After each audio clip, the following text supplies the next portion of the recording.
मंगलाचरण करें।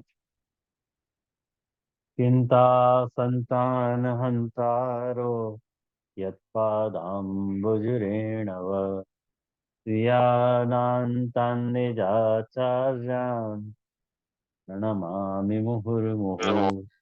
यदनुग्रहतो जन्तुः सर्वदुःखातिगो भवेत् तमहं सर्वदा वन्दे श्रीमद्वल्लभनन्दनम्। अज्ञानतिमिरान्धस्य ज्ञानाञ्जनशलाकया चक्षुरुन्मीलितं येन तस्मै श्रीगुरवे नमः। नमामि हृदये शेषे लीलाक्षीराब्धिशायिनम् लक्ष्मीसहस्रलीलाभिः सेव्यमानं कलानिधिम्। चतुरभिश्च चतुर्भिश्च चतुर्भिश्च त्रिभिस्तथा षड्भिर्विराजते योऽसौ पञ्चधा हृदये मम। आचार्यवाच प्रणमामि। भाष्य निबंध सुबोधिनी स्था इतराश्रयास्ता मत्स्वान्तागत्य कृपाप्लुतास्ता मदीय वाचां रचयन्त्वलङ्कृतिम्। धर्म प्रोज्झित कवितवो वक्त्र परमो निर्मत्सराणां सताम्। वेद्यं वास्तवमत्र वस्तु शिवदं तापत्रयोन्मूलनम्। श्रीमद्भागवते महामुनिकृते किं वा परैरीश्वरः सद्यो हृद्यवरुध्यते यत्र कृतिभिः शुश्रूषुभिस्तत्क्षणात्। निगमकल्पतरोर्गलितं फलं शुकमुखाद् अमृतद्रवसंयुतं पिबत भागवत रसमालयं मुहुः। अहो रसिका भूय भावुकाः।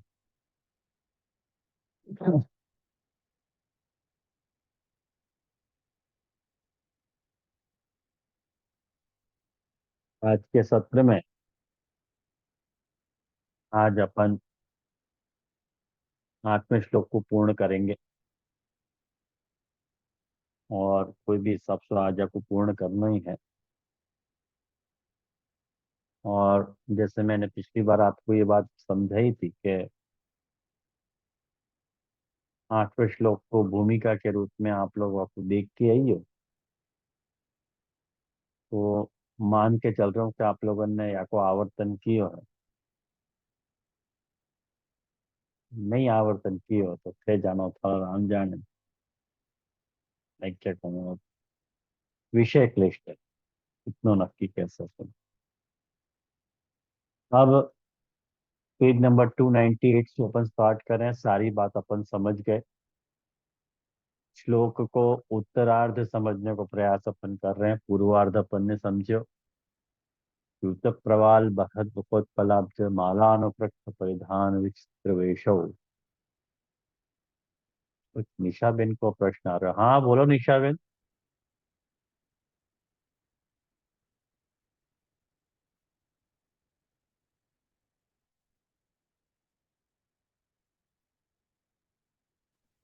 ओके। बोलो। दंडवत, हाँ, अनम्यूट अभी हुआ। जैसे दंडवत प्रणाम हाँ जयश्री। आपने हाँ हाँ। वो पिछली बार दिखाया था ना कि मोर पंख है उसको तामस है, और वो प्रवाल है वो राजस है, और कमल की माला है और सात्विक है। तो प्रवाल में और कमल की माला में तो समझ में आ गया, लेकिन मोर पंख में तामस कैसे आया? आपने समझाया होगा और मैंने सुना, लेकिन थोड़ा कोई समझ में नहीं आया। सुन लीजिए ना निशा बेन, रिकॉर्डिंग। अभी वह विषय के विस्तार में अपन जाएंगे तो वही विषय चलने लग जाएगा। अपन ने याकू खूब बहुत सारा समय दिया है।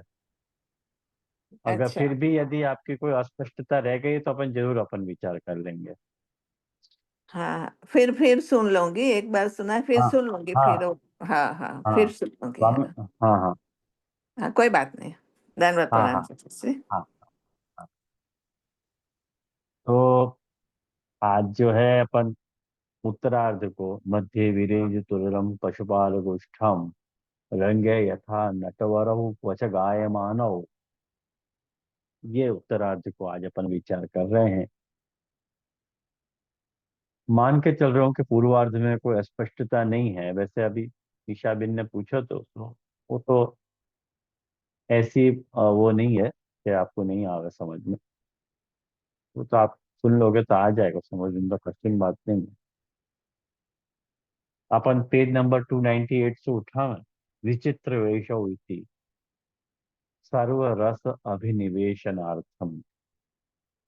ये महाप्रभु जी आज्ञा कर रहे हैं कि भाई ये ठाकुर जी को वेश की जो विचित्रता प्रभु की प्रकट भई है, वो ठाकुर जी ने विचित्र वेश क्यों धारण कर रखो है। तो वाके जवाब में श्री महाप्रभु जी आज्ञा करे हैं कि सर्व रस अभिनिवेशनार्थम। मैंने वाको यदि आप पंक्ति अर्थ निकालोगे तो सारे रसन के अभिनिवेश के लिए विचित्र वेश वालों, ये पद वहां पे कहा गया है। सारे रसन के अभिनिवेश के लिए। अब शंका ये उठी, आगे की जो पंक्ति है वाक्य लिए यहाँ पे लेखकार ने समझाया है कि त्रयाणाम अन्योन्य गुण प्रधान भावे नवरसा भवंती। ये सर्व रस को महाप्रभु जी गिना रहे हैं। सर्व रस को अभिनिवेशन मतलब नौ के नौ रसन को अभिनिवेश। अब क्यों, और वो नवरसन को जो अभिनिवेश है, वो रसन को जो अभिनिवेश है वो प्रवाल, स्तबक और माला, इन तीनन में जो स्थाई व्यभिचारी और अनुभाव वगैरह जो बताए थे, उनके परस्पर गुण प्रधान भावसु, माने प्रधान और गौण भावसु नौ रस हो जाए हैं। अभी अपने को समझ में नहीं आ रहा है कि ये क्यों ऐसे महाप्रभु जी बता रहे हैं। वाको लेखकार ने खुलासा वहां नीचे किया है, लेखकार ने आज्ञा करी है यहाँ पे कि एकादश परिधान, आपको मिली पंक्ति 298 पे, एतादृश परिधान कृत वेशौ एतावतेव वैचित्र प्राप्तौ अपि। मिली ना पंक्ति? हाँ। तो एतादृश परिधान कृत वेशौ एतावतेव वैचित्र प्राप्तौ, ये जो या तरह को परिधान, या तरह को कैसो के आम्र के पल्लव, मोर को गुच्छा, कमल की माला और पीतांबर, या के कारण आपके वेश की विचित्रता को प्राप्त आप हो रहे हो। लेकिन विचित्र पदों की तात्पर्य आहु, ऐसो से लेख कर आज्ञा करना चाह रहे हैं कि विचित्र पद जो कहो, वाको तात्पर्य कह रहे हैं कि सर्वे, सर्वे मतलब सर्व रस अभिनिवेशनार्थम, सारे रसन को अभिनिवेश करने के लिए आपने ये विचित्र वेश धारण किया है। ठीक बात है, चलो मान गए। तभी साधनान्यपि न वक्ता वक्तव्यानि, मने तभी साधनानि अन्यपि न वक्तव्यानि। अरे भाई एक बात बताओ, तो रस की निष्पत्ति के साधनन को कह रहे हो कि नौ के नौ रस ठाकुर जी के विचित्र वेश सु प्रकट भय, सर्व रस को अभिनिवेशन भयो। लो एक बात समझो कि तो फिर नौ के नौ रस की निष्पत्ति के साधन नौ साधन कहने चाहिए ना, तीन ही क्यों कहे। तो वहां ये बता रहे हैं कि भाई तीनों रसन के अन्योन्य मुख्य और गौण भाव को यदि क्लब कर दें तो नौ रसन की निष्पत्ति हो गए। वाको यहाँ पे लेखकार बता रहे हैं कि हास प्रधानम रतिर गुणीचे हास्य रस है। जहां हास्य रस की प्रधानता हो गए है, और रति गौण हुए है, वहां हास्य रस है।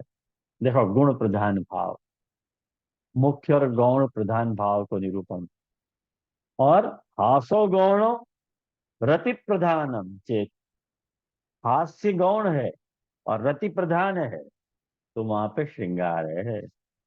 एवं नवस्वपी, या तरह से नौ के नौ रस में जोड़ लेनो, कि कहीं कुछ प्रधानता है तो कुछ गौण है, कुछ प्रधानता है तो कुछ गौण है।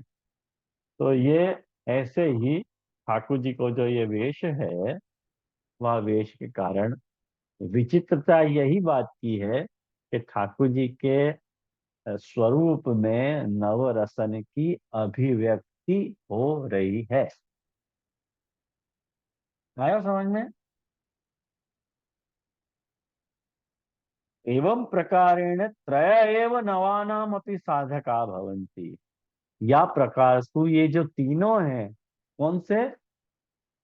आम्रपल्लव, बरहस्तबक और पुष्पमाला, ये तीनों जो हैं नवानाम अपनी साधका भवन्ति। ये नव रसन के साधन हैं। जाकू जो रस चाहिए प्रभु सु, वाको वो रस मिल सके, ये यहाँ पे बताया। जाकू प्रभु सु हास्य रसापेक्षा है, वहां रति गौण हो जाएगी, हास्य प्रधान हो जाएगा। और वो कैसे होएगो, बाकी प्रकार की विवेचना यहाँ पे कोई भी टीकाकार ने नहीं करी है, तो मैं भी क्यों करूं? अरे, मैं भी नहीं कर रहा हूँ। हाँ, बोलो मत।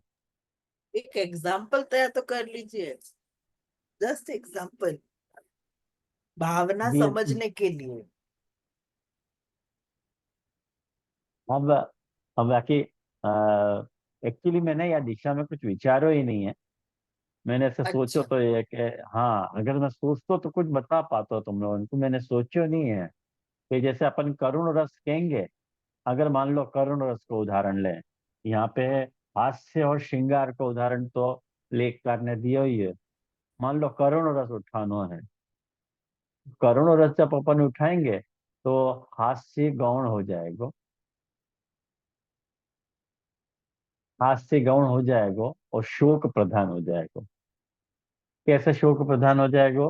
कि जैसे पीताम्बर कोई कोई प्रभु प्रभु नट रूप से यदि विराज रहे हैं और वह रस की अनुभूति जाकू नहीं हो रही है, तो वाकू करुण रसोत्पत्ति होगी। वह ढंग से,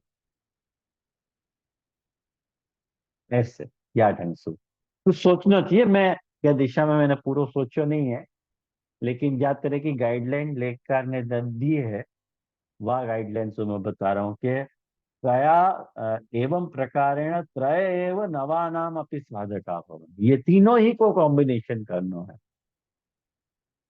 मैंने प्रवाल को, बरहस्तबक को और कमल की माला को, यूं तो दोनों चाहिए या दिशा में। हाँ, बोल। यदि बराबर समझो तो ये कोई भी रस को, जैसे आपने अभी करुण रस कही, तो करुण रस को भी अगर प्राकट्य प्रधानता अगर होए, ठाकुर जी को स्वयं को दिखानी हो, तो ये तीन जो साधन है जो हाँ, ऑलरेडी बताए हैं, उनकी हाँ, कोई कॉम्बिनेशन से ठाकुर जी प्रकट। ओके। हाँ, बिल्कुल बिल्कुल सही समझा। हम्म, एक मिनट। हाँ।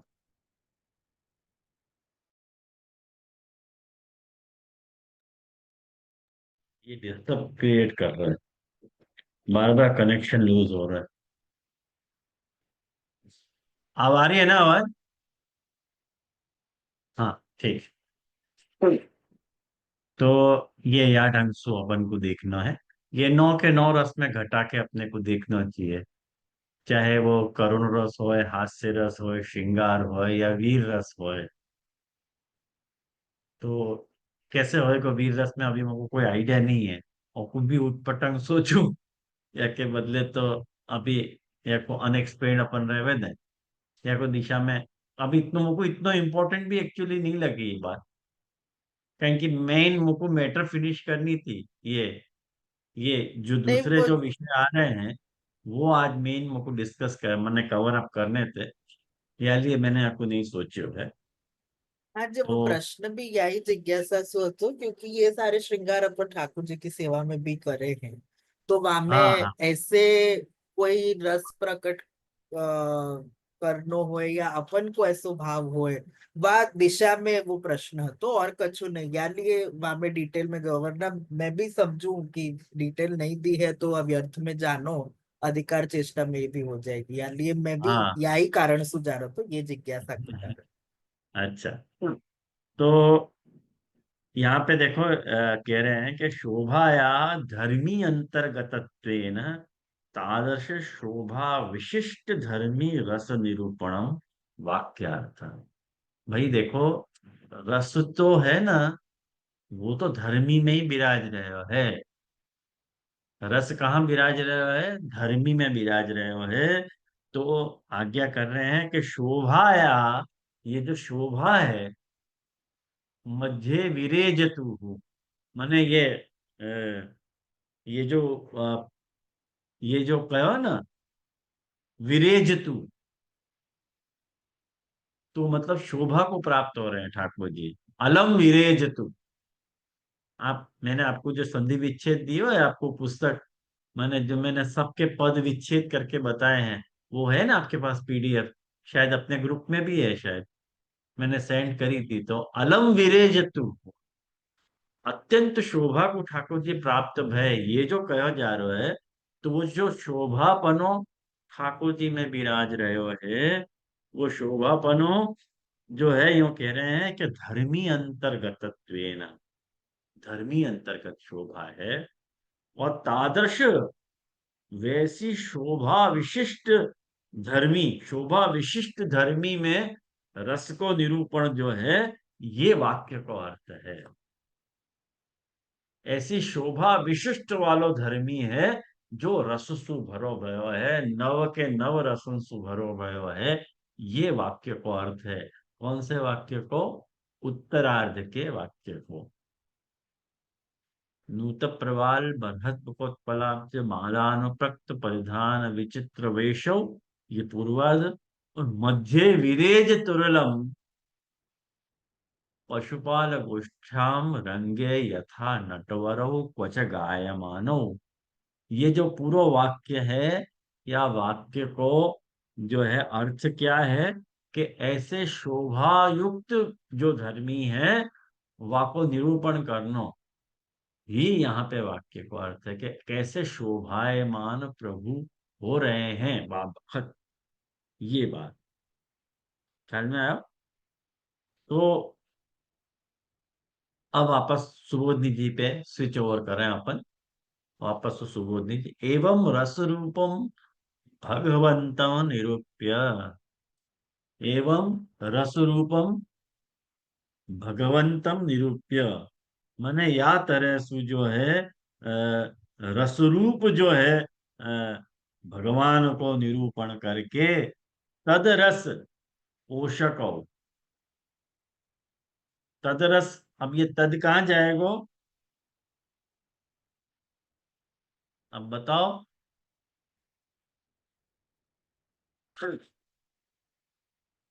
तद कहाँ लगानो? अब देखो, एवं रस रूपम भगवंतम निरूप्य तद रस पोषकौ, वा रस के पोषक।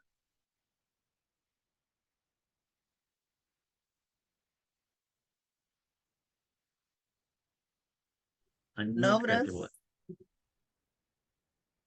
वहां को रस, नवरस बराबर है। बिलोंग वहां रस पकड़ता की बात करें, वहां मतलब कहाँ?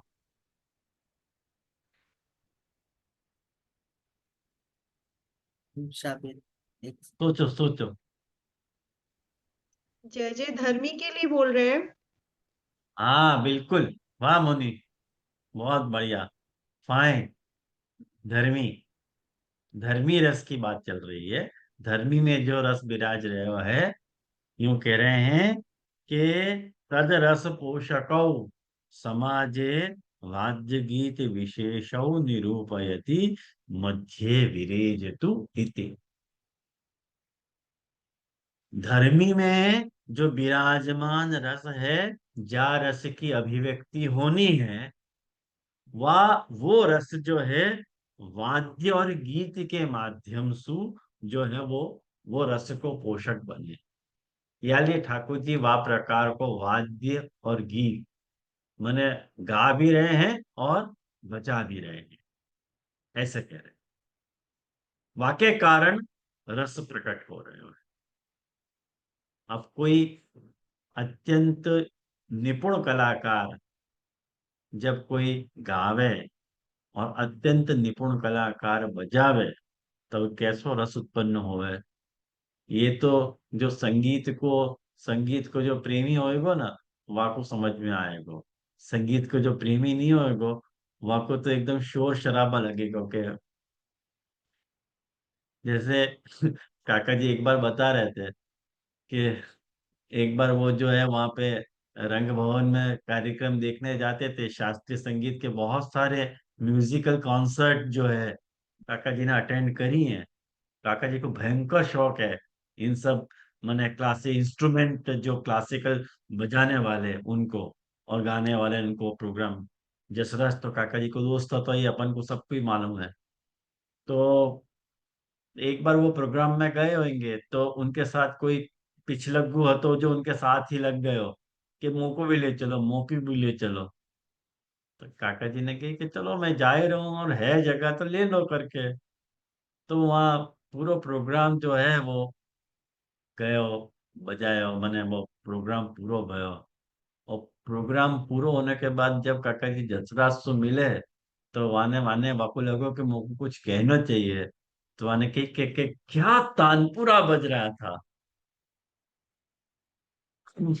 काका जी ने वहां के पैर के ऊपर जोर से मारो के गायक ने अपनी जान लगा दी, और तू यार क्या तानपुरा बज रहे हो, तुमको पता है कि नहीं पता है।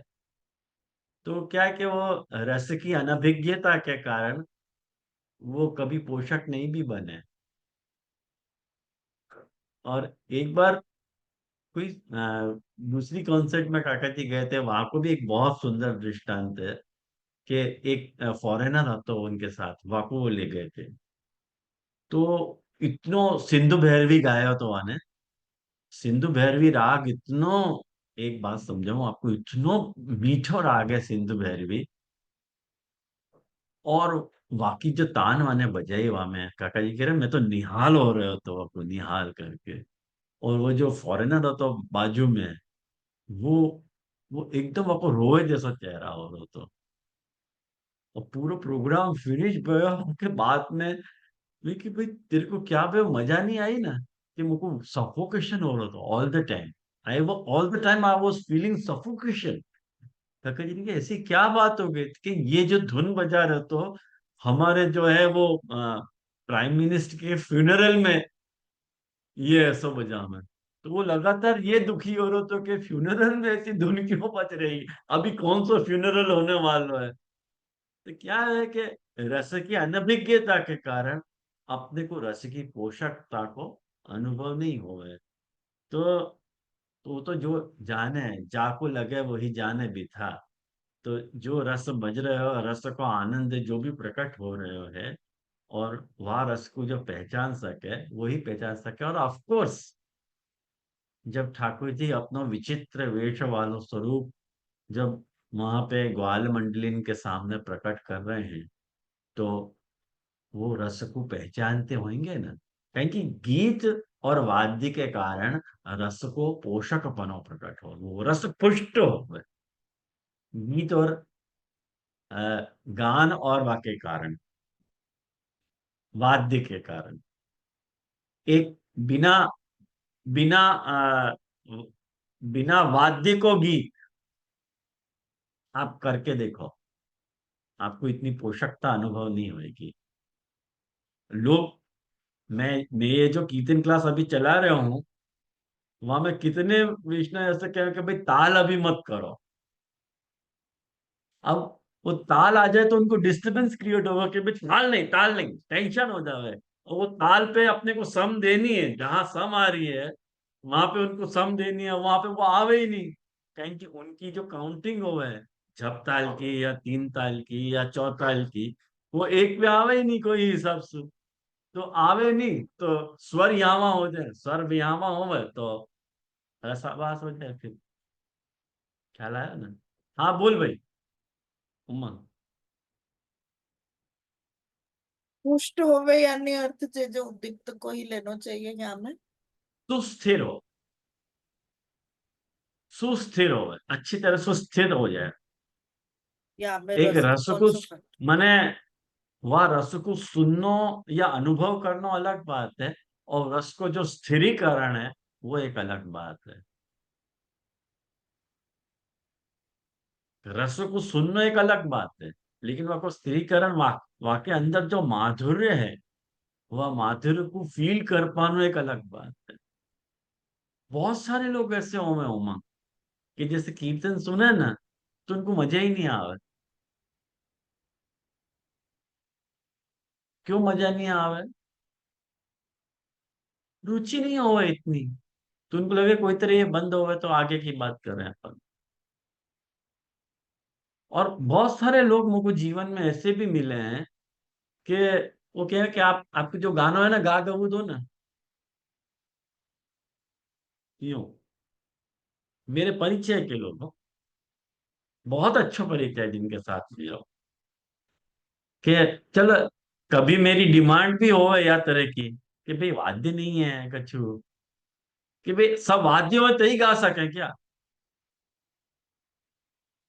सही बात है, बिना वाद्य के भी गाया जा सके, लेकिन रस को जो पुष्टिकरण है, रस को जो पोषकत्व है, वो रस रस को पोषकत्व प्रकट नहीं हो गए।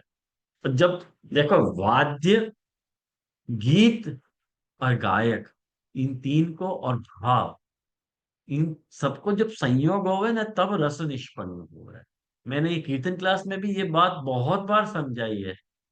मैं पहले कांदीवली में कीर्तन क्लास लेता था तो वहां पे भी मैंने ये बात बहुत समझाई, लेकिन कोई कोई बात समझ में नहीं आवे।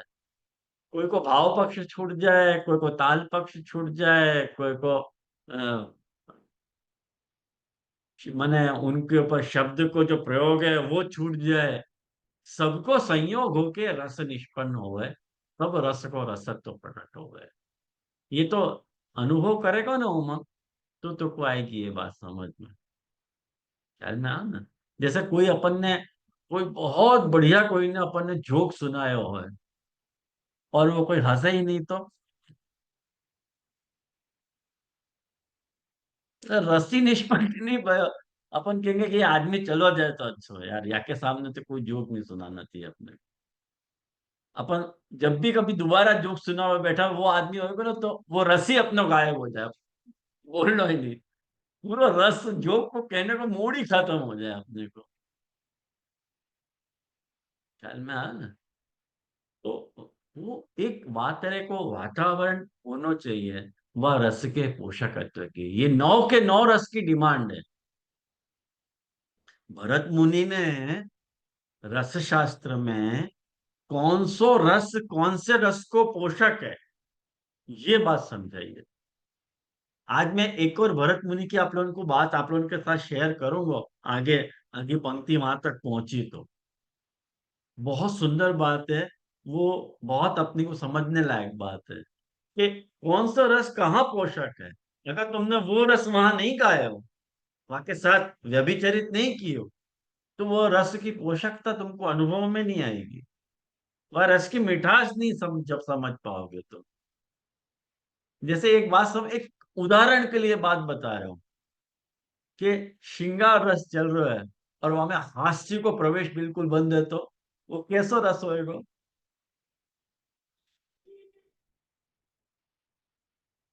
भाई जो भी करना है, जो भी बोलना है, जो भी देखना है, बिना हंस से करो।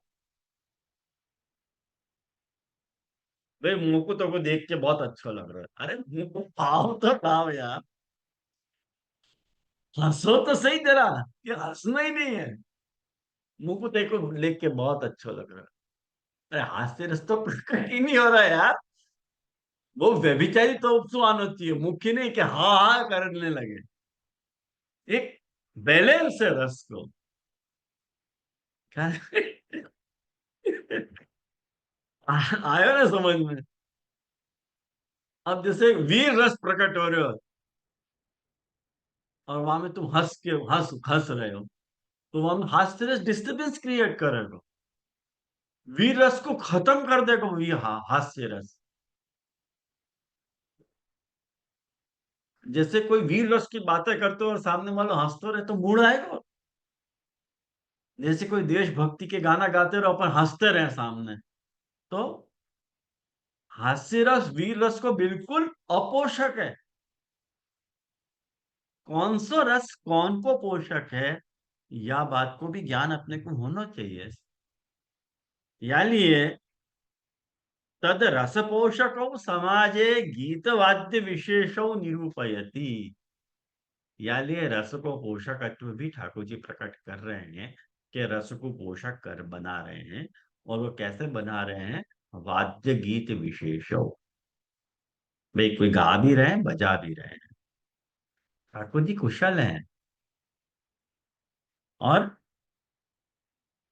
मध्य विरेज चतुर्कीर्ति, मध्य में शोभित हो रहे हैं प्रभु, ऐसे सुबोध जी वहां भागवतकार कह रहे हैं। अब एक बात बताऊं मैं आपको, मध्य विरेज तू। अब पशुपाल गोष्ठ पशुपालानाम गोष्ठी, सुबोध जी पढ़ रहा हूं। पशुपालानाम गोष्ठी नात्यंतम गूढ़ा, तेन रसस्य सुलभत्वम निरूपितम।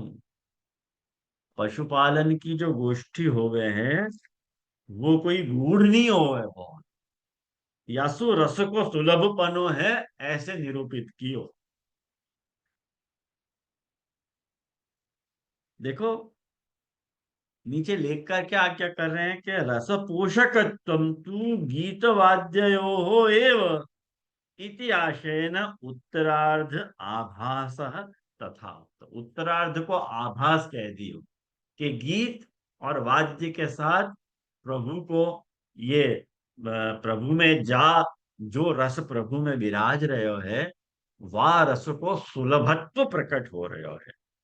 वह को आभास कह दियो कि पूर्व कारण की विप्रयोगात्मक रस को निरूपण यहाँ चल रहा है, केवल धर्मी स्वरूप को निरूपण यहाँ हो रहा है। तो वह को आभास कह दियो, या सु तुमको सारी बात पता चल रहे।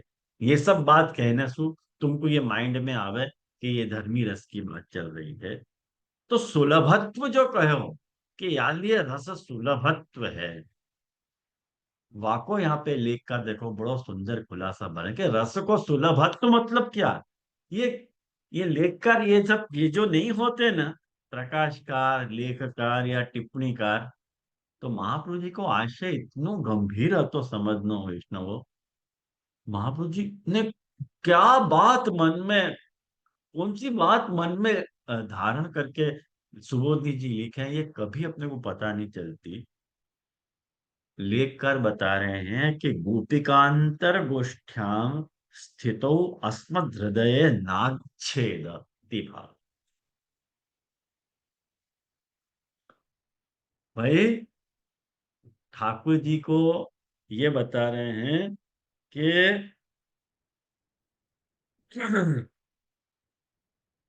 गोपिकान की गोष्ठी में प्रभु स्थिति करें यदि गोपिकांतर गोष्ठ्याम, तो हमारे हृदय में नहीं आवे। ठाकुर जी को रस तो गोपिकान की गोष्ठी में ही प्रकट हो गए, हमारे हृदय में प्रकट नहीं हो सके। ठाकुर जी उनको उनकी वाह भावना को निरस्त कर रहे हैं कि भाई मैं तुम्हारे लिए भी सुलभ। क्या हाइट है। यानी महाप्रभु जी ने वाह आश्चर्य रसस्य सुलभत्व निरूपितम कया हो।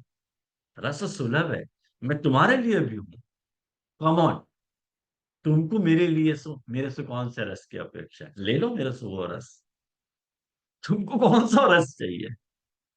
रसस्य सुलभत्व निरूपितम। पशुपाल को वो गुण नहीं है जो चाहिए ना, ठाकुर जी वक्त वो रस दे सके। एक बात समझो कि बहुत दिना हम बसे कुमुद वन, कृष्ण तिहारे साथ, ऐसो स्वाद कबू नहीं चाख्यो, सुन त्रिभुवन के साथ, सुन त्रिभुवन के नाथ, मीठो मदन गोपाल, आज दधी मीठो मदन गोपाल। ये पशुपाल की गोष्ठी जो है इतनी सुलभ है कि ठाकुर जी उनके साथ एक स्वरूप होकर के वह रस को आदान प्रदान कर रहे हैं। और ठाकुर जी यूं कह रहे हैं कि जिन नहीं खायो भैया मेरी हथेली चाय। अब यासो ज्यादा रस को सुलभत्व क्या प्रकट करेंगे प्रभु, हैं? क्या प्रकट करेंगे? अब वो जो कीर्तन में लिखो है भाव, वह को एग्जीक्यूट करके सोचो तो सही कि ठाकुर जी वहां को उंगली करके चटवा रहे हैं। वहां को सोचो तो सही, गाने से थोड़ी मतलब है। वहां को सोचो तो रस को सुलभत्व है कि नहीं, कैसी कृपा करिए। तो ऐसा नहीं है कि गोपिकांतर गोष्ठाम स्थितो अस्मत् हृदय नागच्छेत, ऐसा नहीं। आगच्छ, आएगा तुम्हारे हृदय में भी वो सुलभत्व की ओर है। और मध्य गीत वादयो वाद्ययो हो। अब ये देखो, मध्य पशुपाल गोष्ठाम रंगे यथा नटवरो क्वच गायमान। मध्य पद जो है मध्य में, बीच में, गीत वाद्ययो। तो यूं कह रहा है कि मध्य पद से आकांक्षा पूर्णायाहु गीत वाद्ययो हो। माने ठाकुर जी जा बखत गा रहे हैं और जा बखत ठाकुर जी बजा रहे हैं, वहां बीच में ठाकुर जी नृत्य भी कर रहे हैं। मध्य, ये मैं आपको पूरा जो सुबोधनी जी को भाव है ना, वह को आपको विजुअलाइज करा रहा हूं, सुबोधनी लेखकार के आशय के साथ हो। सुबोधनी जी में महाप्रभु जी ये भाव प्रकट करना चाह रहे हैं, लेकिन कुछ एक लाइन कह दी है महाप्रभु जी ने, बाकी कही नहीं है। वो तो कोटि कोटि नमन है इन लेखकारों को। तो कह रहे हैं कि मध्य मतलब गीत वाद्ययो इति, मतलब गीत वाद्ययो मध्य समय इत्यर्थ है। जब वक्त ठाकुर जी गा रहे हैं और ठाकुर जी बजा रहे हैं, वह समय इत्यर्थ, ये अर्थ है। वह समय क्या कर रहे हैं? तो यूं कह रहे हैं कि त्रयाणाम समानतैव सर्वोत्तमा। मिली पंक्ति सुबोधनी जी की, त्रयाणाम समानतैव सर्वोत्तमा नित्यत्व विशेष प्रायक एव इति तदैव उत्तम। यूं कह रहे हैं कि तीनों की समानता हो ना, वही सर्वोत्तम है। नित्य की विशेषता कोई बखत ही हो है, या लिए खाली गीत और वाद्य का हो। अब ये क्या है? ये महापुरुष जी क्या कहना चाह रहे हैं? अब देखो लेख का नीचे वको खोल रहे हैं। यूं कह रहे हैं कि नट दृष्टान्तेन वाद्य मुक्तम। ये जो नटवरऊ कहे है ना, तो नट को जो दृष्टांत दियो वासु वाद्य मुक्तम और नृत्यम अपि सूचितम।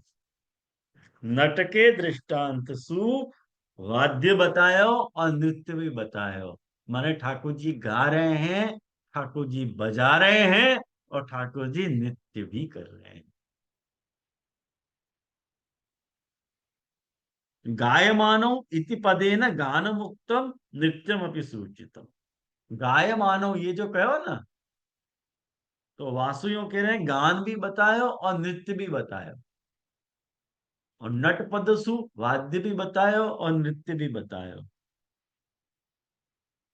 तो कह रहे हैं एवं पदद्वयेन, पदद्वयेन मतलब गीत और वाद्य, ये जो पदद्वय हैं, वासु पदार्थ त्रयम उत्तम, तीन पदार्थ बताए। कौन से तीन पदार्थ? गायन, वादन और नृत्य, तीनों बताए। इति आशयन आहु त्रयाणाम इति। याहू महाप्रभु जी कह रहे हैं त्रयाणाम समानतैव सर्वोत्तमा। माने भाई यादृशेन निपुणेन गानम, वल्लभ जी क्या कह रहे हैं लेखकर के जा तरह से निपुणता सु गान हो रहो है, तादृशेन वाद्यम, वाही तरह सु वाद्य भी बज रहा है, और तादृशेन नृत्यम, व्यातरसु ही नृत्य हो रहा है, और एवं नैपुण्य न समानता सैव सर्वोत्तमा न तो न्यूनाधिकता, कोई की न्यूनाधिकता नहीं है। ठाकुर जी को गान भी सुपर है, ठाकुर जी को वाद्य बजाना भी सर्वोत्तम है, और ठाकुर जी को नृत्य करना भी सर्वोत्तम है।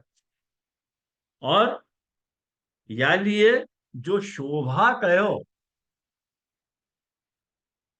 अलम विरेजतु, विरेजतु मतलब शोभा, ये जो शोभा कहो वासु साम्यम सूचितम इति भाव, वल्लभ जी कह रहे हैं।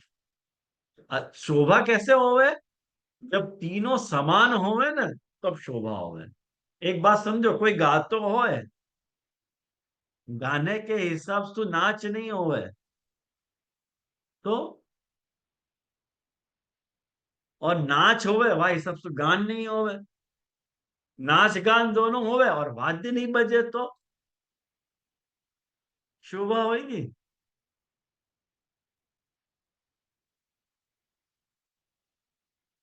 नहीं होगी।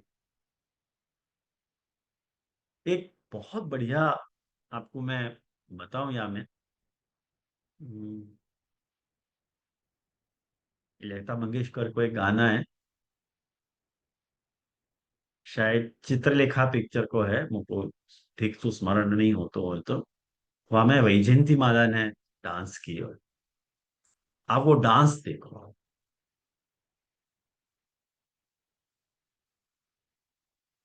बाकी गाने के बोल हैं, आप यूट्यूब पे देखिए, वो गाना देखने लायक है।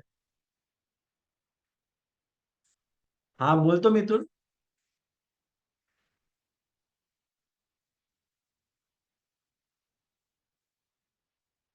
हाँ, जय जय आम्रपाली को गाना है। हाँ शायद आम्रपाली को, कौन सा आम्रपाली है को याद है? ओ मेरे सजन एक तो, और या तो फिर वो तो ये नहीं वो मेरे सजन नहीं। वहां में वो चक्री घूम के करे डांस पूरो, आम्रपाली को गाना है। दिल पंछी बन उड़ दिल जाता है। पंछी बन उड़ जाता है, हम सोए सोए हाँ, रहते हैं, हम ओ नील सोए सोए गगन के, रहे। हाँ, ओ नील गगन के, वो नील गगन की छाँव में। नील गगन की छाओ में, हाँ ये वाला गाना है। मैंने आप सुना। बोलो यूट्यूब पे देखियो, वहां में वाने जा तरह को भाव प्रदर्शन किया है, ब्यूटीफुल। वाने मने हम सोए सोए पंछी बन उड़ जाता है, ये जो बताया है, तो बाकायदा वाके अनुभूति से अपने को ये अनुभूति हो गए, हाँ बाकी नित्य सुख के दिल वास्तव में पंछी बन के उड़ गयो। इतनो बढ़िया वाने नाचे हुए। कहने का मतलब क्या है? कहने का मतलब ये है कि त्रयाणाम समानतैव सर्वोत्तम, गान भी अपने अप टू द मार्क, नृत्य भी अप टू द मार्क, और वादन भी अप टू द मार्क होवे ना, तो सर्वोत्तमता आवे और रस प्रकट होवे। ख्याल में आयो? ये सारी बातें कनेक्ट करो। या लिए यहाँ पे देखो कह रहे हैं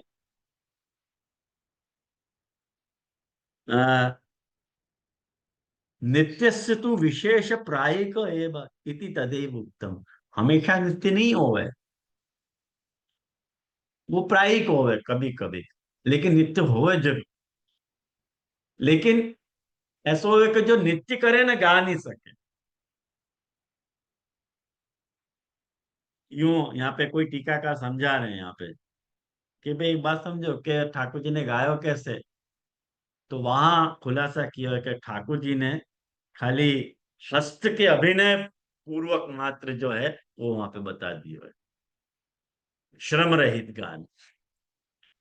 मैंने नित्य को है ना ठाकुर जी ने हास्य अभिनय करके बता दिए, वो नित्य बैठे बैठे कर दिए, ठाकुर जी बिराज रहे हैं ना, या लिए बिराज रहे हैं तो यानी नित्य कोई वक्त ही हो रहा है, ऐसे पूरा आया कनेक्ट भयो।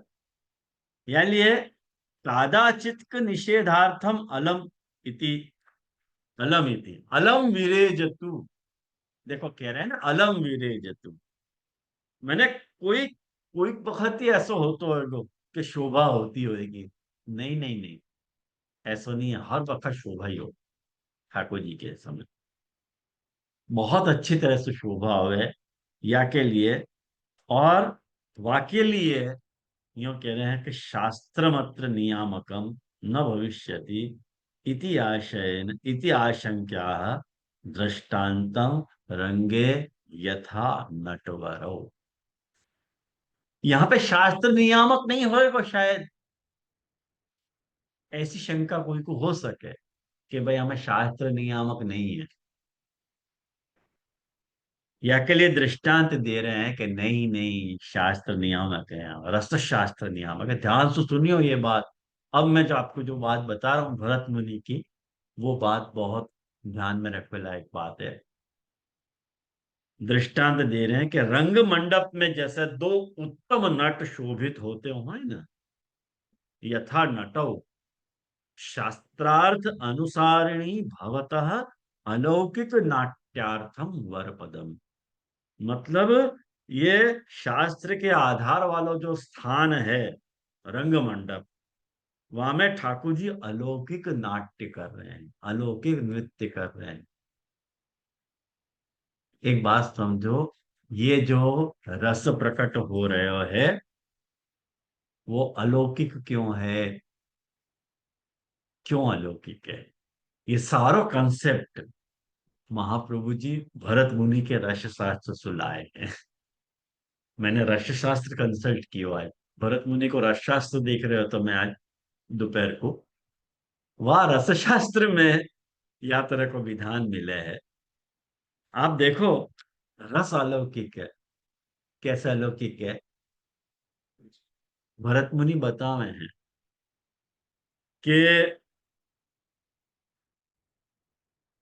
कि लोक में लौकिक जो है अन्य वस्तु, अलौकिक जो है वो अन्य वस्तुओं तो भिन्न प्रकार को है, बराबर। वहां को अपन अलौकिक कह रहे हैं। लौकिक वस्तुओं तो भिन्न प्रकार को जो है वो अलौकिक है। पहली बात तो ये। पॉइंट नंबर टू, ये है कि लोक में जो भी अनित्य वस्तुएं हैं, आपको थोड़ा बोरिंग होता है तो मेरे साथ वो बोरियत सहन कर लो, लेकिन बहुत इंपॉर्टेंट विषय है ये कि लोक में अनित्य वस्तुएं दो प्रकार की हैं। कौन सी दो प्रकार की अनित्य वस्तुएं भाई? क्यों कह रहे हैं? एक कार्य है और एक ज्ञाप्य है। कार्य और ज्ञाप्य। कार्य और ज्ञाप्य माने पॉइंट नंबर 3 पे लिखो। कार्य को अर्थ है कि जैसे घट पट, पट माने वस्त्र, घट मतलब घड़ा, ये सब कार्य है ना। कारण कि ये कोई कारण से उत्पन्न हो रहे हैं। घटपट कैसे उत्पन्न हो रहे हैं? घड़ा मट्टी से हो रहा है, और पट कोई धागा से हो रहा है। तो कोई कारण से उत्पन्न हुआ या सो कार्य है, या ले इनको जो जनक है वो कारण कहला है, और ये कार्य है। कौन से कार्य है? घट कार्य है, पट कार्य है। और ज्ञाप्य के विषय में क्या कहोगे? तो कह रहे हैं कि ये पदार्थ जो है, ये जो भी घट या पट है, वो ज्ञान के विषय हैं, या लिए ज्ञाप्य है। भाई अपन को काहे को ज्ञान हो रहा है? उनको देख करके घट को ज्ञान हो रहा है। तो ये जो घड़ा है वो वहां ज्ञान के ज्ञाप्य है। ध्यान से समझो, थोड़ी न्याय की बात है। थोड़ा न्याय समझिए, समझे बिना ये को समझो नहीं जा सकेगा। आ रही है ना समझ में? कोई बम्पर तो नहीं जा रही है बात? बहुत गूढ़ बात नहीं है, बहुत सरल बात है। जैसे जैसे एक बात समझो, एक सरल उदाहरण से आपको समझो। जैसे दीपक के प्रकाश सु घट को ज्ञान हो रहा है। जैसे यहाँ पे मान लो कोई अंधेरा है, और ये मैंने दीपक को प्रकाश कर दिया, तो क्या भयो, घट ज्ञाप्य हो गया कि नहीं? घट ज्ञाप्य हो गया। तो पूर्व सिद्ध पदार्थ को, पूर्व सिद्ध पदार्थ को जब कोई साधन के द्वारा ज्ञान हुए है तो वो पदार्थ ज्ञाप्य कहलावे। पदार्थ पूर्व सिद्ध है, लेकिन वो जा साधनन के द्वारा अपने को ज्ञापित हो गए, ज्ञान हो रहे हो जा साधन के द्वारा, वो वाको ज्ञाप्य है। जैसे दीपक को प्रकाश घट को ज्ञापक होने के कारण दीपक दीपक को प्रकाश ज्ञाप्य है, घट को ज्ञाप्य है। आई समझ में? एक सरल उदाहरण तो ये। तो और जो पदार्थ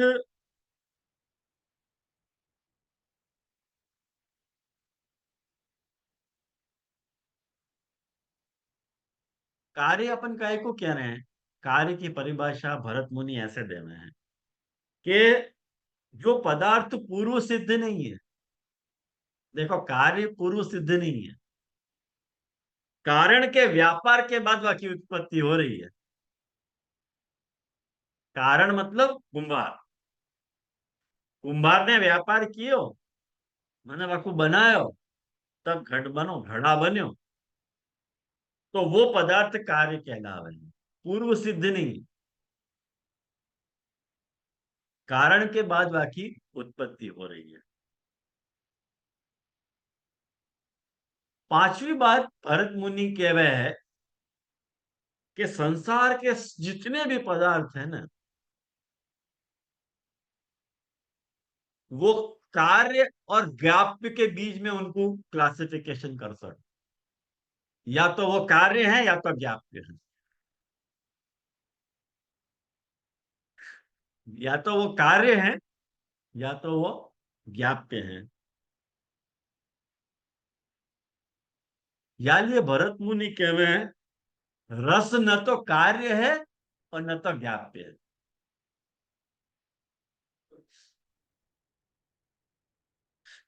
फैंटास्टिक आर्गुमेंट, सैल्यूट कर रहा हूं, भरत मुनि के जैसा तो कोई। वो कह रहे हैं रस न कार्य है न ज्ञाप्य। कैसे भाई? भरत मुनि क्या है, कार्य यानी नहीं है कि कार्य पदार्थ जो है, कार्य जो भी पदार्थ है वाके निमित्त को नाश हो जावे के बाद भी बन्यो रहे है। जैसे कुंभार नहीं है फिर भी कार्य है कि नहीं? कार्य है। कुंभार के मरण के बाद भी घट तो है ही है। और यदि तुम रस को कार्य कह रहे हो, वो ये कह के यदि तुम रस को कार्य कह रहे हो तो कह दो, लेकिन रस के कार्य को, रस रूपी कार्य को निमित्त कारण क्या है? विभाव आदि। और विभाव आदि को यदि नाश हो जाए तो रसोत्पत्ति नहीं है।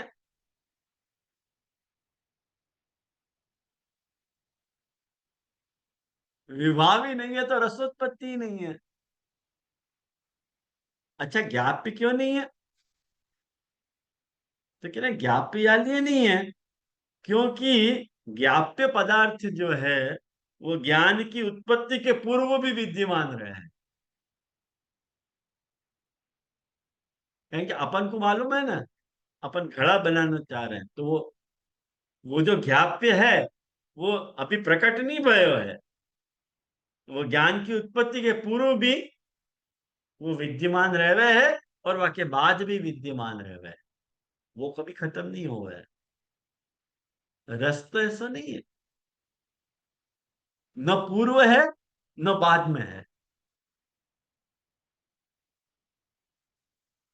या लिए वो अलौकिक है। ये भरत मुनि की फैंटास्टिक आर्गुमेंट है कि सच न कार्य है विभावादि विनाशे भी तस्य संभव संगात। ऐसे भरत मुनि के है, विभाव आदि को नाश हो जाने पे भी वो संभव नहीं है। और नापि ज्ञाप्य, वो ना ज्ञाप्य भी नहीं है। सिद्धस्य तस्य असंभवात्। ये मैंने दोनों बात आपको दृष्टांत देके समझे, ख्याल में आया। और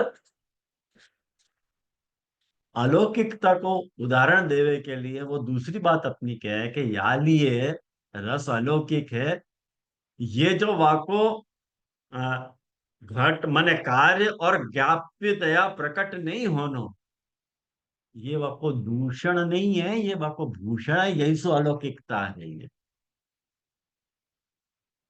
या के कारण अलौकिकता है, देखो तुम अनुभव करो यह बात को, कि जा भी रस को अपन अनुभव करे हैं, वो वही बखत है, न वाक्य पहले है न वाक्य बाद में, पहले वो अलौकिक है। आइए आप लोगों को समझ में। या बात को महाप्रभु जी यहाँ पे शास्त्रार्थानुसारिणो भवतः अलौकिक नाट्यार्थम वर पदम कह रहे हैं। अलौकिक नाट्य के लिए ये वर पदम है। एवं राजस भाव नित्यम उक्तवा सात्विक भाव नित्यमाह क्वच गायमानौ।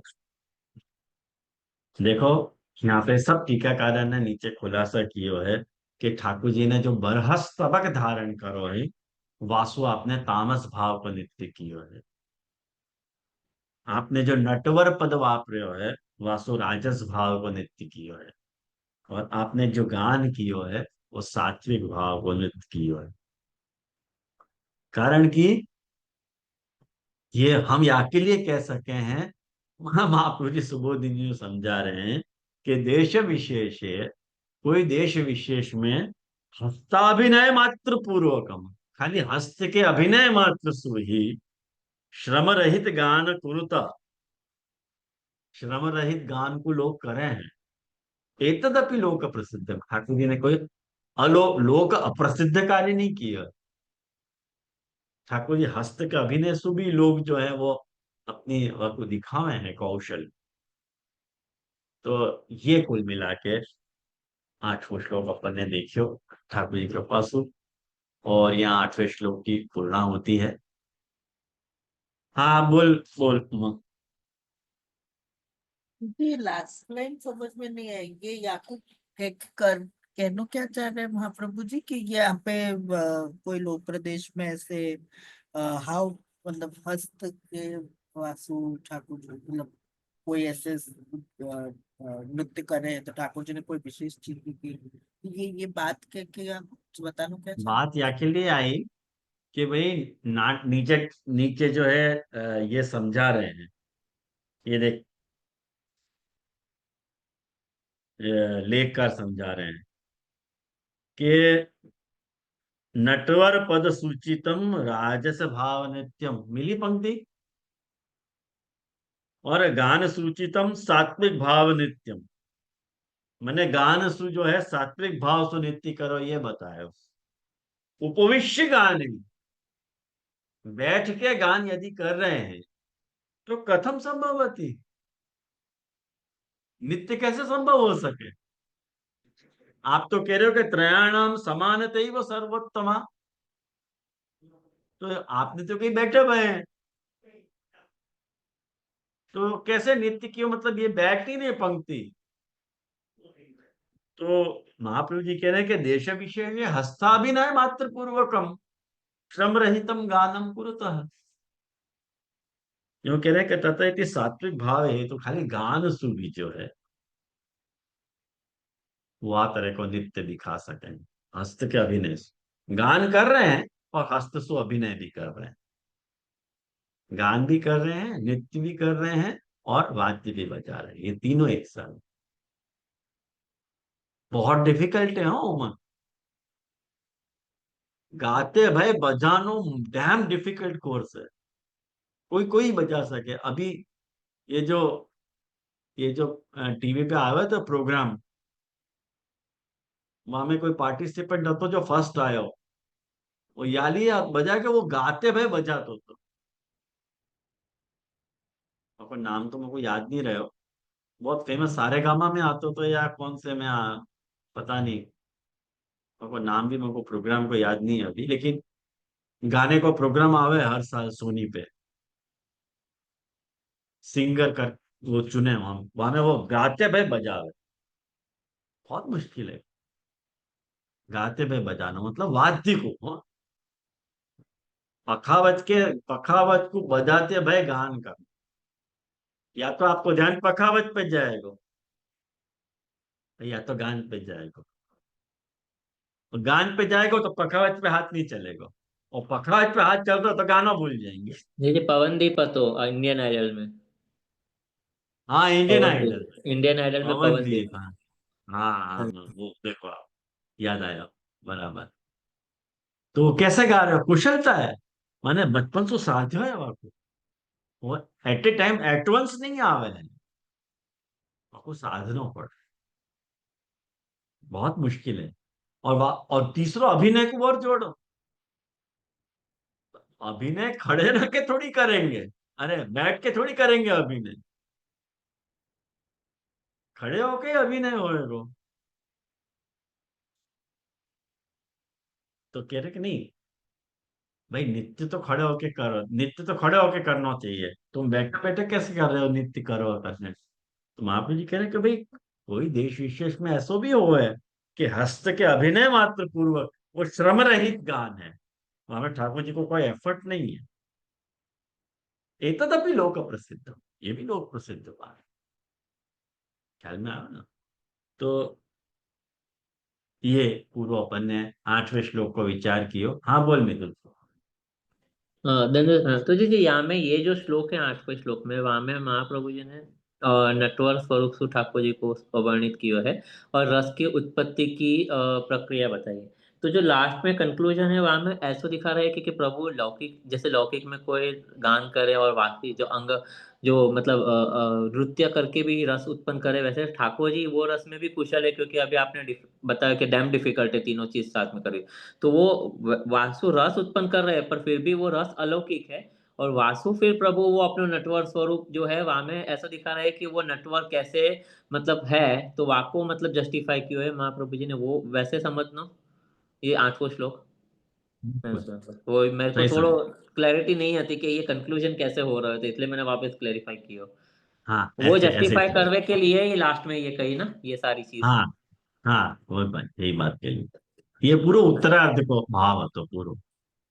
तो ये कैसो आपको आयो कि नहीं ध्यान में, मैंने अटमोस्ट प्रयास तो कियो आप लोगों को समझाने को, क्योंकि ये बहुत ही डिफिकल्ट 8वां श्लोक है तो मेरे हिसाब से, लेकिन ठाकुर जी की कृपा से अपन ने जो समझो समझो है, तो महाप्रभु जी की कृपा हो तो ही अपन समझ सके हैं। नहीं तो बहुत मुश्किल है महाप्रभु जी की वाणी को समझना। ये ये सब टीकाकारण को बहुत अच्छो अपना योगदान है। हेड्स ऑफ है इन सारे टीकाकारण को। तो आज मैं समझू यहाँ रखे हैं अपन, और अगली बार जो है 9वें श्लोक पे अपन जाएंगे। तो आश्रय के पद के साथ यह समापन करें। श्रीवल्लभ प्रभु करुणा सागर, जगत उजागर गाइए। श्री वल्लभ के चरण कमल की, बल बल बल बल जान। वल्लभ सृष्टि समाज संग मिल, जीवन को फल पाइए। विवल्लभ गुण गाई है, याहित रसिक सहाय। श्री वल्लभ प्रभु करुणा सागर जगत उजागर गाइए।